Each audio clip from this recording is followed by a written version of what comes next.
video, Hakjun and I both mentioned that we can speak Chinese, so I thought that this could be a good opportunity for me to talk about the HSK exam, especially since my results came out last week. If you're studying Chinese, you may be aware of this exam, the HSK. If you're unaware, it's essentially a Chinese proficiency exam with 6 different levels, ranging from easiest to hardest. So level 1 is the easiest, and then level 6 is the hardest. Each level essentially doubles in vocabulary, so by the time you get to level 6, you should be quite comfortable using Chinese. Why would you want to take this exam? There are essentially 4 different reasons, the first being to apply for Chinese universities or colleges. Depending on the university or program, you'll be aiming for a level 5 or level 6 with the HSK. The second reason is to show future employers that you can actually speak Chinese, as it's essentially concrete proof that you can speak Chinese, and they're able to gauge what kind of level you are. The third reason is just for personal motivation with studying. Having an exam looming, at least for me, is great motivation to really focus on studying. The fourth reason is for scholarships in China. Having the HSK and also HSKK, which I'll talk about later, can really assist and aid in getting scholarships. If you're interested in finding out more about scholarships, leave a comment below and I can make another video on it. In terms of my experience with the HSK, I've taken level 5, 6, HSKK Intermediate and HSKK Advanced. Oh, I should mention that the points are out of 300. You need 180 to pass. Here you can see my results for level 5. It was my first time taking any HSK. I did prepare and I think I did quite okay. So in February of this year, I took HSK6, and as you can see, I missed out by about 7 points, which is okay. At least I knew that I was close to passing it. And then in June, I took the exam again, and although I was sick on the day, I did pass, thankfully. So for HSK6, the exam is broken down into listening, reading, and writing, as you saw before. For a lot of people, the hardest part is the reading. It's not because the questions are hard, rather the time limit. Time is limited, and depending on your level, you may struggle a little bit. So for the reading, I recommend just reading the questions first and then going back and finding the answer within the text. For the first section of the reading, which is the find the grammar mistake, what I did is basically just skipping that section, just randomly guessing, because even if I spent time on it, it probably would not have helped me. So I just skipped that.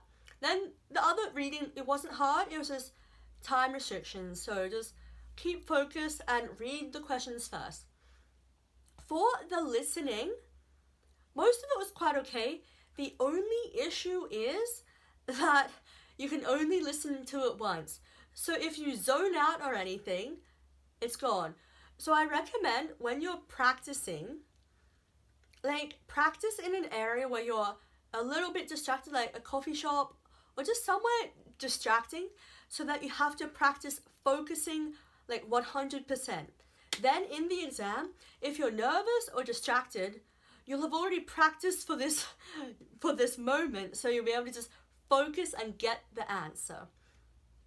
For the writing, you have to, give you a 1,000 word essay, and you have 10 minutes to read it, and then you have to summarize it into 400 words or characters. The passage itself isn't incredibly hard, but I think they mark quite harshly. The first time I took the exam, I thought I did quite well, and I failed for the writing and for the whole thing, but especially for the writing. The second time, I also thought I did quite okay, and I got 67 points, so I'm not sure how they mark it, but I also didn't really practice for it. But with the writing, you should just remember to keep like the key, you need to write down like the key message, the key characters, the key like landmarks, times, just the key point. The other tip, which I think I forgot to mention, was to just practice beforehand. Just buy some of those like mock exam papers, and at first just like go through them at your own pace. Pick up any words you don't know and like thoroughly learn it. Thoroughly learn the grammar points you don't know and the words you don't know. In the lead up to the exam, this is quite fun. In the lead up to the exam, make sure you practice doing the exam under timed conditions. Then you know the pressure, you know what it will be like. Something you should be aware of when signing up is the difference between the online test and the written test. You can't do the online test at home, you still have to go in to a school or something. But it saves you from having to actually handwrite the characters. The benefit of the written test, however, is that for the listening and writing, you actually have the exam in front of you, so you're able to mark off things and highlight things as you go. However, the downfall, if writing isn't your strength, is that you have to handwrite the characters. However, with the online test, it's all online, so you have to do pinyin, like type through pinyin instead of actually handwriting characters. So depending where you're from and what your strengths are, this could be a good option. I've also taken the HSKK, which is essentially the speaking component of the HSK. I've taken Intermediate and Advanced. For both of them, I did not prepare at all. I wasn't familiar with the format, and I just kind of rocked up on the day. For the first one, I hadn't spoken Chinese in like a year. So for the Intermediate one, if I recall correctly, you have to like, there's a part where you have to like repeat the sentence. Then I think they give you pictures you have to talk about, and there's something else you have to talk about. And for the HSKK Advanced, I also didn't prepare for this one, but I found it a lot harder.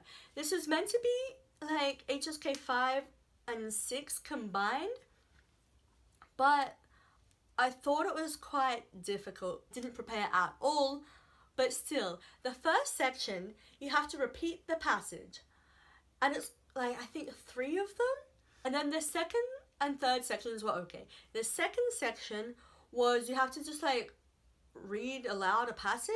The only difficulty was that I think you had 2 minutes and it was quite long, so you had to say it quite quickly, but that was fine. And then the third section, I think there were 2 questions that you just had to answer or like say your opinion on for a few minutes. So I've noticed that there's a difference in taking the HSKK in China and in Australia. I took the HSKK Intermediate at home in Australia. I was alone in a room with a teacher with a computer, just me talking to the computer with a teacher watching me. But in China, I'm in a room with about 20 other students and we're all talking at the same time. So you should just be prepared for that, because it can be a bit off-putting and distracting. If you have any more questions about HSK or HSKK or about anything, just feel free to leave a comment below. Thank you for watching and good luck studying for HSK. I hope you do well. Thank you.